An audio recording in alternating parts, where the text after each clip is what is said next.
Hello, country boy here. Some of y'all were just in my live. That's okay. Today I'm teaching y'all how to bird nest proof a baitcaster.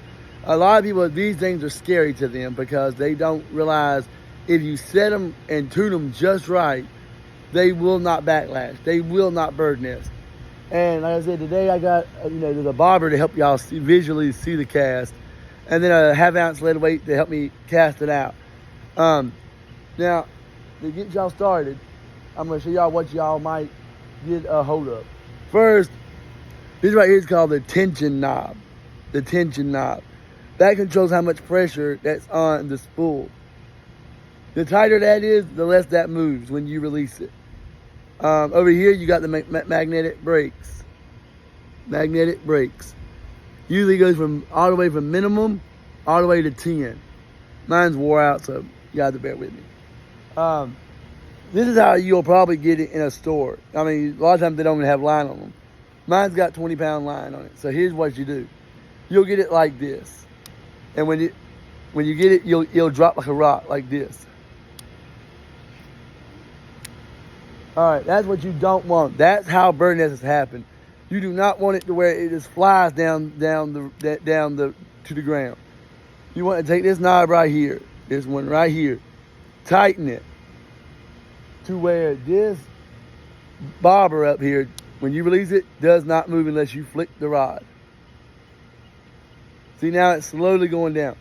When you've done that, you can put your brakes at whatever you prefer. I mean, the brakes really doesn't matter. The tension knob is what the key here for that. And basically, what I'm going to show you is when you cast it, you don't even have to put if you tune it right, you do not even have to put your thumb on the spool for braking. Observe. No backlash.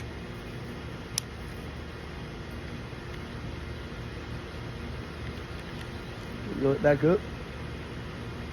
I mean, there is like I said, you just want to make sure when you release it, that bobber stays right where you put it until you start jiggling. When you start making that rod, bounce, it starts going, as you see, way down here, down out of the screen. You want it to do that. When you do that, you can take this thing and you can launch it, and it will not bird nest on you.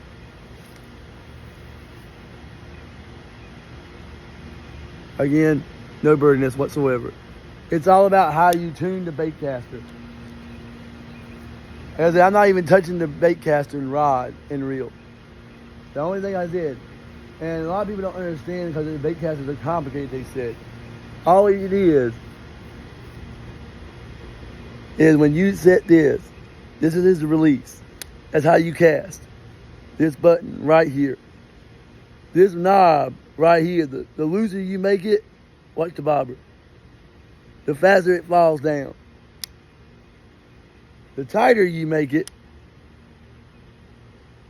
loose, tight, loose. And that's the problem. The looser you make it, the faster it falls. And if this thing right here has no tension whatsoever, it will drop like a rock.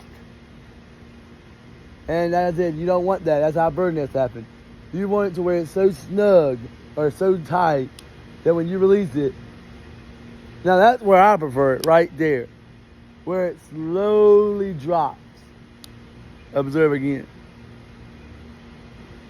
That's where I prefer it. But for a beginner, like I said, this is 101 bird nest proof of baitcaster.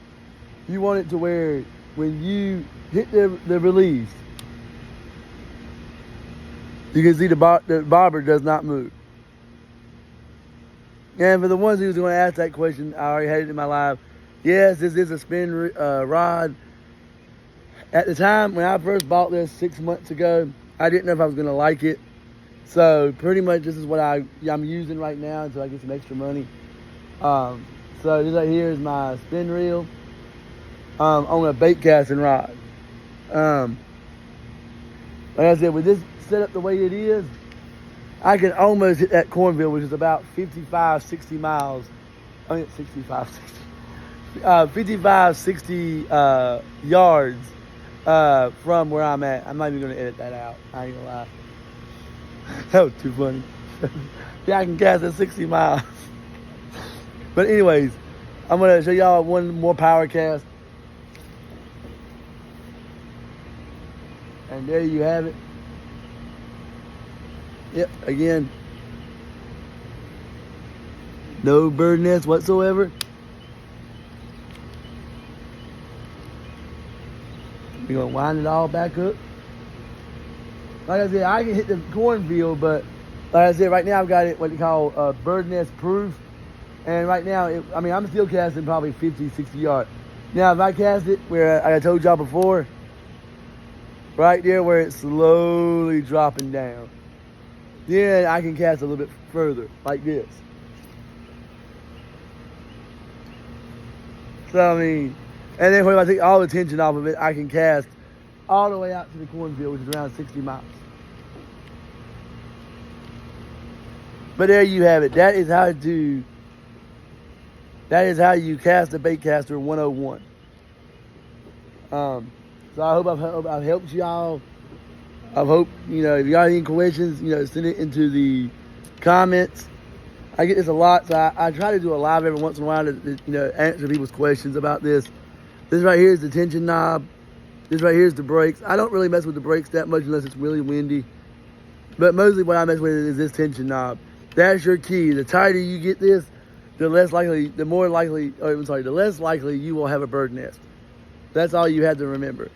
Is if you tighten this to where that bobber or that lure does not drop until you jiggle like this, like when you start moving that rod up and down like this, then it starts going down, you have basically bird nest proof your baitcaster. It will not bird nest. So I hope I've helped y'all. Again, I'm gonna try to do, every month to do this on live. I just did it live again. Y'all did miss it. I'm gonna do another one. I'm gonna leave this one up here on TikTok on my channel. Again, it's a 20-pound braided line. This is a Lewis Classic Pro speed spool. I'm just, trying to answer all the questions that might come up ahead. Like I said, this right here, is a Shockwave Pro Tasami 6'6" rod, 6.5-foot rod. Yes, and it is a spin rod, but that's all I had at the time. So, and I can cast it, 50, 60 yards. And as in my setup, so many people want to know, I use a swivel with a 1/2-ounce lead sinker and a bobber, and I use it for bass fishing. I use it for bluegill fishing, bass fishing, shad fishing. And I'll also use it for catfishing if I need to. So there you have it. I got 20-pound line on here, so y'all take care. God bless y'all. I'm going to try to do this once a month. I get a lot of people asking me how to cast one of these. So once a month, I'm going to try to do a live to where if I'm bored, I'm going to do a live and teach y'all how to cast one of these. Y'all take care and God bless.